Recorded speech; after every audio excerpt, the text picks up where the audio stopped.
Yes, we're on. So I wanted to do a full moon reading. How are you doing? I've been hearing from people the last few days leading up to this full moon have been irritating. And there's a reason for that. We've had Saturn turn direct. So there's like this, the pressure's back on for the rest of the year with that Saturn direct. And with the full moon in Aries, that's at a square. So we're still kind of bumping up against the things that we are trying to use our personal will for.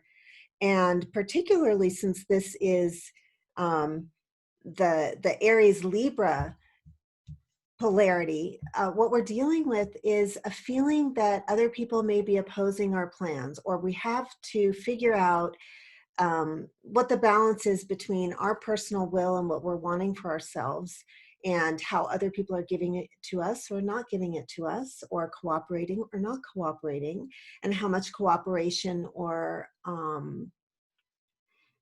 alteration of our plans, how adaptable we can be. And Aries is, remember, Aries is symbolized by the infant. It's the first sign. It's full of fire. It's like, feed me now. It doesn't really like to wait or negotiate or be told to modify how it feels. And so when it's conjunct the moon, you know, um, it's like a flash of fire. It's this feeling of wanting something. It's this feeling of what I want now. And it's coming up against the status quo, or the need to be patient and wait.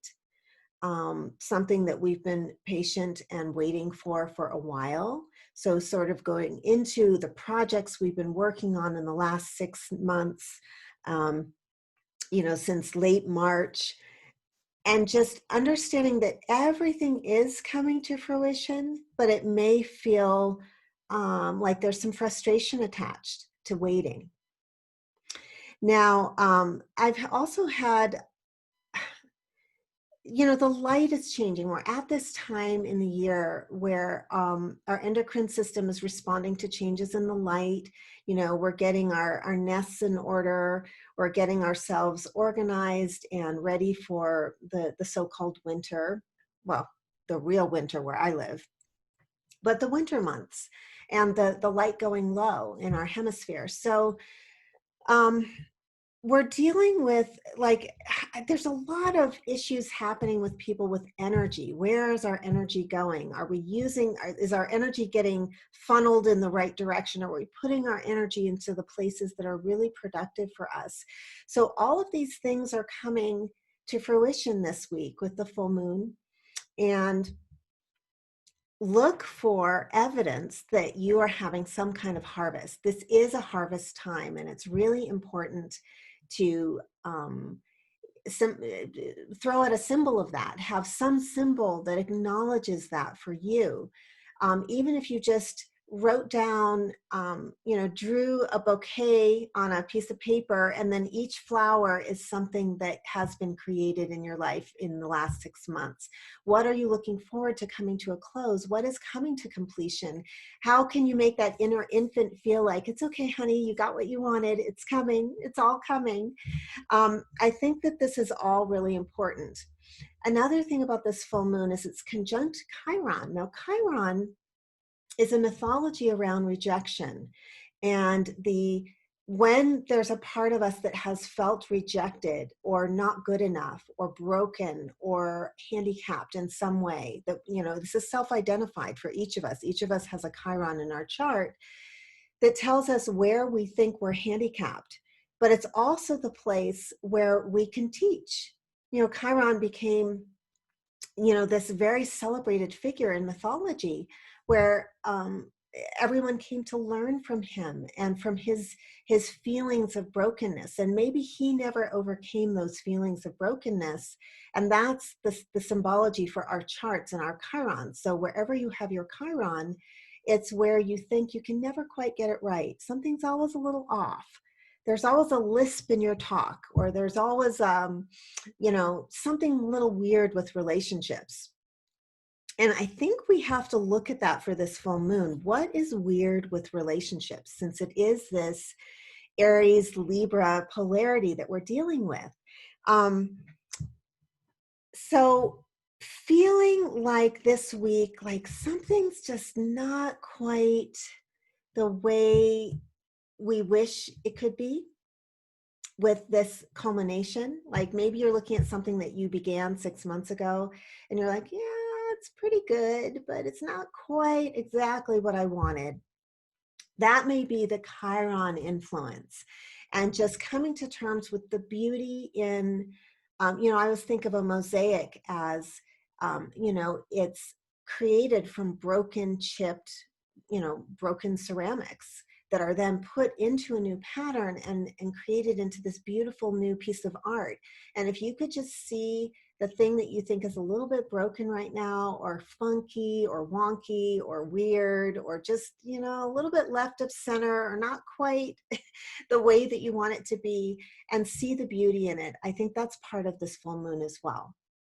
So there's a lot of tension this week with this full moon for a lot of people, especially the cardinal people. The people with Aries, Libra, Cancer, and Capricorn are going to be feeling a little bit more pressure this week with the Saturn going direct as well. So the cards that I got for our full moon, well, the first card I got is the universe, also known as the world. And this is telling us that something is completing harmoniously. I know Aries is not always harmonious, but there is something that is right, and it's coming to a fruition. That the fruit is ready; it's ready to be picked. So just look for that in your environment, in your world. Like, where is something okay? Where is something right? Where is it correct? I also got the Strength card. This is also known as the Nine of Wands. The Nine of Wands sometimes comes up when we are feeling defensive, like we're tired, we're holding a stance against what we think can't happen for us. Like, this isn't right, and I know it's not quite right. And I'm feeling, I'm not going to let down my guard. But I think the World card is telling us, you have to let down your guard. You have to, like, what would happen to you if you just surrendered, that things are actually, they're all working out, and it may be, you're nitpicking about how it's working out, but it is working out. And so I go back to the World card, like, let's let go of some of our defensive stances against the fruition of what we want, and just say, beauty, not perfection. Let something be beautiful and yet not perfect. Can that work for us? Now, Aries likes to have it the way they like to have it. And Aries, Libra is kind of like that as well. Like, they really have a strong sense of their aesthetic and what they want. And they can be, like, I want it this way, not this way. But beauty, not perfection would be the note for this full moon while we're in this sort of stress bubble that's happening. Now, I also got two interesting cards. It's funny because I was trying to choose one and these two came out together. So I took them together. They are the Seven of Wands and the Lovers card. So what relationship situation do you have that feels like you almost feel like you missed the mark, or something embarrassing or kind of weird is happening that you can't really explain, or something's upside down? You feel like you haven't been understood when you've communicated. That may also be going on for this full moon. Where does it feel like there's been almost like a slip up, or you slipped on a banana peel? It feels like a practical joke against us. There may be something to look at with relationship. Um, Sometimes when a card is upside down, I just turn it up, right?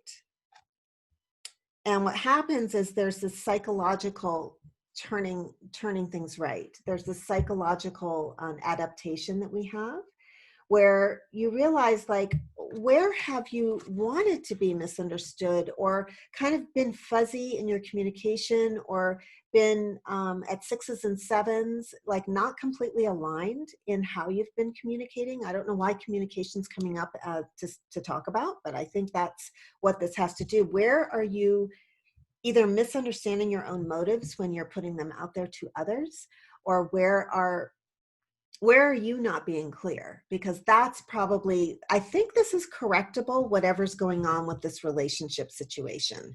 And this can be with business relationships, it could be personal, it could be with a friend, it could be with family, it could be just even a relationship within yourself where you're like, you know what it reminds me of is like offering somebody an empty cookie jar, like, hey, here, have a cookie. And it's like a practical joke. There are no cookies in there. Like, where are you tricking yourself?